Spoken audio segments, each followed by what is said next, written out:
As this memorial continues to grow, so do the questions about the woman police say caused the crash that killed 2 Warwick High School students.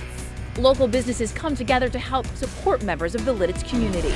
The man accused in the Pittsburgh synagogue shootings out of the hospital and in court. Rest assured, we have a team of prosecutors working hard to ensure that justice is done. Last week in October, we're starting to warm it up. Coverage you can count on continues. This is WGAL News 8 at 6. Good evening, I'm Ron Martin. I'm Kim London. As the city of Pittsburgh mourns the loss of 11 people gunned down at a synagogue known as the heart of the Jewish community there, the suspected gunman appears in federal court. Federal prosecutors have vowed to ensure justice is done in what they call horrific acts of violence. NBC's Wendy Wolfolk is in Pittsburgh tonight with the very latest. Ron, Kim, the suspect made a brief appearance in court today, sitting in a wheelchair wearing handcuffs, and federal prosecutors vow to seek the death penalty. Robert Bowers in his first appearance in federal court. The judge advised him of the charges against him. He is detained in jail without bond. Police say Bowers used his 3 handguns like the ones he posted on social media and an AR-15 like this one to carry out the massacre Saturday morning at the Tree of Life Synagogue in Pittsburgh. 11 congregants killed, 6 others, including 4 police officers, injured. The deadliest attack ever on a Jewish community in America. They were really good people. They were really good people. I just hard to understand why anyone would want to come in and kill them. Among them, pillars within the community's faithful, 75-year-old Joyce Feinberg, and brothers Cecil and David Rosenthal, retired grandfather Daniel Stein, and dentist Richard Gottfried. He was the kindest, most loving, caring person. He always did for others. For 2 days now, they've come to mourn. We've got to stop hate, and it can't just be to say we need to stop hate. We need to act. Hate is not welcome here in Pittsburgh. It should not be welcome in our borders at all. The heart of the Jewish community broken. You can cut off some branches, but the tree will continue to grow, and we will be back. But determined to grow from this unthinkable tragedy. This tight-knit community unified in grief. The first funeral set to be held tomorrow. In Pittsburgh, Wendy Wolfolk, WGAL News 8. White House Press Secretary Sarah Sanders announced that President Trump and the First Lady will visit Pittsburgh tomorrow to show their support and grieve with the Pittsburgh community. Sanders did not specifically say exactly where they will visit or who they will meet with. Many around the Susquehanna Valley are mourning the 11 lives lost and showing their support for the Jewish community. WGAL News 8's Becca Hendrickson joins us live in Harrisburg from a vigil for those victims. This vigil just started behind me here at the Jewish Community Center on Front Street in Harrisburg. Organizers are calling it the Stronger Than Hate Vigil and are hoping it's an opportunity for people to pray, mourn, and heal. Now, I've been talking to a couple of the members here at the JCC. They're all grieving right now. Some of them have friends and family in Pittsburgh. A few of them are Holocaust survivors themselves. They say it's a trying time for everyone, but they hope they can come together and lift each other up in the face of this mass shooting.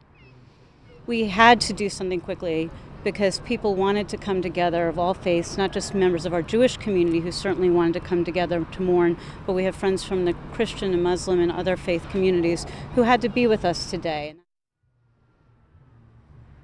Now, this isn't the only event that JCC is holding. They had actually already planned a Holocaust remembrance for this Sunday, and they're going to be opening up another event for the interfaith community as well for the weekend. Live in Harrisburg, Becca Hendrickson, WGAL News 8.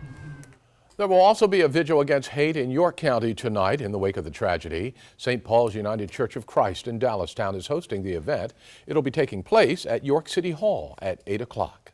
Governor Wolf and First Lady Frances Wolf are expected to attend. Coming up later, the security concerns in the Jewish community right here in the Susquehanna Valley. The Warwick High School community continues to mourn the deaths of 2 students killed in a multi-vehicle crash. This as WGAL News 8 pushes for answers about the driver who police say caused it.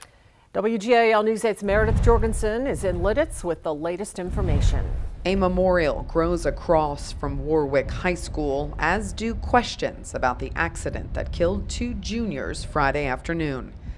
Students returned to school, grieving 16-year-old Jack Nicholson, who died Friday, and 17-year-old Megan Keeney, who died Sunday. A third young man, also a Warwick student, remains hospitalized but should be okay. The fate of the 63-year-old Lancaster County woman police say caused the crash is uncertain, though. She hasn't been charged yet with any crimes, and the DA isn't releasing her name right now. She's in the hospital, and the DA's office says she's in no shape to drive, so she can't cause another accident, and therefore poses no danger to the public. But you can imagine the question why is on many of the minds of friends and family leaving flowers and cards at this memorial. In Lidditz, Lancaster County, Meredith Jorgensen, WGAL News 8. In the wake of the deadly crash, schools all across Lancaster County are showing their support. Several school districts wore red today in honor of the two Warwick High School juniors who lost their lives. The Lidditz community is also coming together during this very difficult time. WGAL News 8's Ann Shannon has more. I didn't realize how many people knew them and how many people cared. Michaela Shelley had to come to see the memorial for herself. I wanted to pay my respects, see what other people thought of them. The Manheim Central student knew 16-year-old Jack Nicholson. He never talked bad about anybody. He was just that great person. Michaela wasn't alone. All day, mourners came to pay their respects.